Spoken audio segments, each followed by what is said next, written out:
अस्सलाम वालेकुम मेरे भाइयों, कैसे हैं आप लोग? खैरियत से हैं? मेरे सारे जो यूट्यूब के दोस्त हैं, उम्मीद करता हूँ आप लोग बिल्कुल ठीक होंगे और अपने अपने कंट्रियों में लॉकडाउन एंजॉय कर रहे होंगे। मेरे भाई, आज मैं वीडियो बना रहा हूँ, काफ़ी दिनों बाद वीडियो बनाई।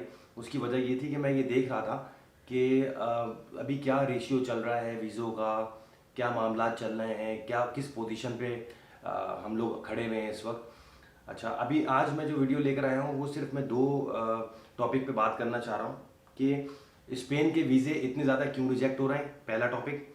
दूसरा टॉपिक ये है कि स्पेन की अपॉइंटमेंट नहीं मिल रही और आपको पता है कि जर्मनी की अपॉइंटमेंट इजीली अवेलेबल है। ठीक है, एवरी डे के हिसाब से जर्मनी की अपॉइंटमेंट मिल रही है। इसकी वजह क्या है? देखिए मेरे प्यारे दोस्तों, मैं सबसे पहले आपको बताऊं, this is not, first of all this is not the right time to apply the visa. ये बिल्कुल ठीक टाइम नहीं है विजिट वीज़ा या टूरिस्ट वीज़ा अप्लाई करने के लिए। उसकी वजह यह है कि मेरे भाई, चारों तरफ लॉकडाउन चल रहा है, कंट्री के हालात बिल्कुल ठीक नहीं है। एक और आपको पता है वायरस आ गया है जिसका नाम है डेल्टा वेरिएंट। अच्छा, और ख़ास तौर पे मैं अपने इंडियन भाइयों को और पाकिस्तानी भाइयों को ये बोलूँगा कि अभी थोड़ा सा सब्र कर जाएं। प्लीज़ अभी वीज़े अप्लाई ना करें, अपनी प्रोफाइल ख़राब ना करें, क्योंकि आपको पता है कि अगर शेंगन वीज़ा रिफ्यूज़ हो जाए एक दफ़ा तो फिर आपको उसकी बड़ी वजाहत देनी पड़ती है नेक्स्ट टाइम कि आपका वीज़ा रिफ्यूज़ हुआ क्यों था। अब मैं एक छोटी सी आपको बात बताऊं कि स्पेन ने ऐलान किया था कि मैं 4 मिलियन लोगों को वीज़े इशू करूंगा पूरी दुनिया से। अब पाकिस्तान में क्या हुआ कि सबसे पहले स्पेन खुला टूरिज्म के लिए, तो सब ने जो है वो फटाफट तड़ातड़ तड़तड़ तड़तड़ तड़तड़ सब ने वीज़े अप्लाई कर दिए। उसकी वजह से ये हुआ कि अपॉइंटमेंट मिलना बंद हो गई। बंद से मतलब दो दो तीन तीन महीने बाद की अपॉइंटमेंट्स मिल रही हैं, जहाँ कहाँ नॉर्मल डेज में एवरी डे के हिसाब से अपॉइंटमेंट मिलती थी, लेकिन अब जो है वो अपॉइंटमेंट ही नहीं मिल रही। तो हम लोग ने क्या किया, हम लोग दीवाने हो गए और हमने ये सोच लिया कि वाकई पागलों की तरह वीज़े लगेंगे हालात देखे बगैर। ठीक है, और वो वीज़ा रिजेक्शन आना शुरू हो गई। मैं 3-4 अपने ऐसे दोस्तों को जानता हूँ जिन्होंने स्पेन का वीज़ा अप्लाई किया था। एक बंदे का तो आज 41 डेज हो गए हैं, उसको कोई रिप्लाई नहीं आया एम्बेसी से। और एक दोस्त की मेरी जो थी वो 1 अगस्त की फ्लाइंग थी यहाँ से ना, उसने जो डमी टिकट बनाया था, तो 1 अगस्त को वो यहाँ से ट्रैवल कर रहा था स्पेन के लिए, बार्सिलोना के लिए, लेकिन उसका भी वीज़ा अभी तक नहीं आया। तो आई एम श्योर कि उसका भी वीज़ा रिफ्यूज ही होगा, क्योंकि डेट तो वैसे ही निकल गई है। हालांकि उसने तकरीबन कोई 20 दिन 25 दिन पहले की उसने ट्रैवल डेट लिखी थी। तो भाई प्लीज़, वीडियो स्पेशली बनाने का मकसद ये है कि यहाँ पे जो एजेंट्स बैठे हुए हैं यूट्यूब पे, फेसबुक पे, ठीक है, वो वीज़ों के अपने स्टिकर लगा लगा के दिखा दिखा के लोगों को ललचा रहे हैं कि आओ भाई अप्लाई कर दो, जिसकी वजह से स्पेन में लोगों ने पागलों की तरह अप्लाई किया है, अपॉइंटमेंट नहीं मिल रहा है। अच्छा, एक चीज़, अपॉइंटमेंट मिल रहे हैं बट बहुत आगे के मिल रहे हैं, एम्बेसीज में बहुत रश हो गया है, ठीक है, और वीज़ों की पागलों की तरह वीज़े रिफ्यूज़ हो रहे हैं। इवन मैं आपको एक और बात बताऊं कि एक दोस्त तो मेरा ऐसा है जिसका अमेरिका का वीजा वैलिड है, 3 दफा वो यूरोप जा चुका है, उसका वीजा रिफ्यूज कर दिया है इन लोगों ने, स्पेन ने। क्योंकि वो भी सही है अपनी जगह, कॉमन सेंस की बात है कि अब ये जो छोटा सा मेरा फ्लैट है, ठीक है, मैं खुद चाहता हूं इसमें लोग बाहर से ना आए, मेरे मेहमान ज्यादा ना आए, ताकि खुदा न खास्ता कोई बंदा वायरस अगर अंदर ले आएगा तो मेरा पूरी फैमिली इन्फेक्टेड होगी उससे। तो उसी तरीके से वो उन कंट्रीज का भी यही हाल है, वो नहीं चाहते कि अभी एकदम से पागलों की तरह लोग आना शुरू कर दें। तो मेरे भाई, अभी आप लोग अपने आप को स्टॉप करो, ये एजेंटों की बातों में मत आओ। यहाँ जितने एजेंट बैठे हुए हैं आपको भड़का रहे हैं, स्टिकर लगा लगा के, फोटो कॉपियां लगा लगा के आपको दिखा रहे हैं कि आप अप्लाई करो, प्लीज मत करो अप्लाई।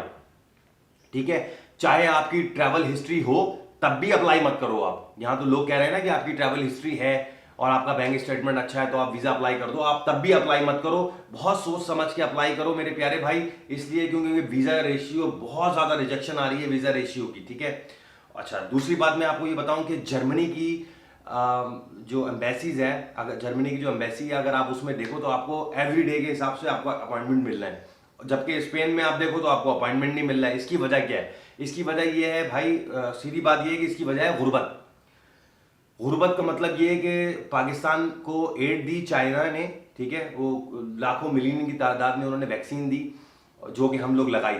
जैसे मैं हूं, मैंने साइनोवैक लगाई, ठीक है। अब स्पेन ने क्या किया, स्पेन ने बोल दिया भाई आपने कोविशील्ड लगाई हो, आपने एक्स्ट्राजेनेका लगाई हो, आपने फाइजर लगाई हो, आपने जॉनसन जॉनसन लगाई हो, आपने कोई भी वैक्सीन लगाई हो, साइनोवैक साइनोफॉर्म लगाई हो, आप आ जाओ वीजा अप्लाई करो। ठीक है, अब वो क्या कर रहे हैं, आप वीजा भले इशू नहीं कर रहे हैं लेकिन कमाई तो हो रही है ना उनकी, वीजा फीस जो है वो नॉन रिफंडेबल है। अब यहां से उन्होंने पैसे कमाना शुरू कर दिया। ठीक है, अच्छा, अब जर्मनी का अगर आप देखो तो जर्मनी ने बोला है कि भाई हमें नहीं चाहिए, हमें सिर्फ एक्स्ट्राजेनेका वाले चाहिए, हमें मॉडर्ना वाले चाहिए, हमें फाइजर वाले चाहिए, हमें जॉनसन एंड जॉनसन वाले चाहिए, ठीक है, हमें चाइनीज वैक्सीन अभी चाहिए ही नहीं, ठीक है। तो इन लोगों ने अभी तक हालांकि WHO से ये चाइनीज वैक्सीन अप्रूव हो चुकी हैं, लेकिन ये जो यूरोपियन मेडिसिन एजेंसी है इसने अभी तक चाइनीज वैक्सीन को अलाउ नहीं किया है, ठीक है ना, अभी अप्रूव नहीं किया है।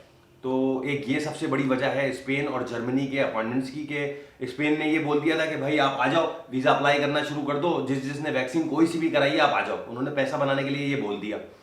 जर्मनी ने, क्योंकि जर्मन एक बड़ा कंट्री है, ठीक है, तो उसने बोला कि नहीं, जब तक आप इन 4 में से कोई एक वैक्सीन नहीं लगाए हुए होंगे तब तक आप वीज़ा भी अप्लाई नहीं कर सकते वहां का, ठीक है, आपका कंफर्म रिजेक्ट होगा वीज़ा। तो भाई अच्छा, अब उससे क्या हुआ, उससे एक नुकसान ये हुआ, अब आप देखो कि स्पेन का जो वीज़ा मिलता था ना वो शेंगन वीज़ा होता था, शेंगन वीज़ा होता था। उसमें क्या होता था कि अगर आपका स्पेन का वीज़ा लग गया तो फिर आप बाकी शेंगन 22-25 कंट्री में आप फ्रीली ट्रैवल कर सकते थे। लेकिन अब चूंकि हंगरी ने और स्पेन ने ये बोल दिया कि नहीं भाई कोई भी वैक्सीन लगाओ आ जाओ, उससे ये हुआ कि EU कमीशन ने एक फैसला कर लिया कि भाई जिसका वीज़ा स्पेन का और ये हंगरी का लगा हुआ होगा, ठीक है, या किसी भी यूरोपियन कंट्री का जिसका जो वीज़ा लगा हुआ होगा वो एक दूसरे कंट्री में आ नहीं सकता, ठीक है।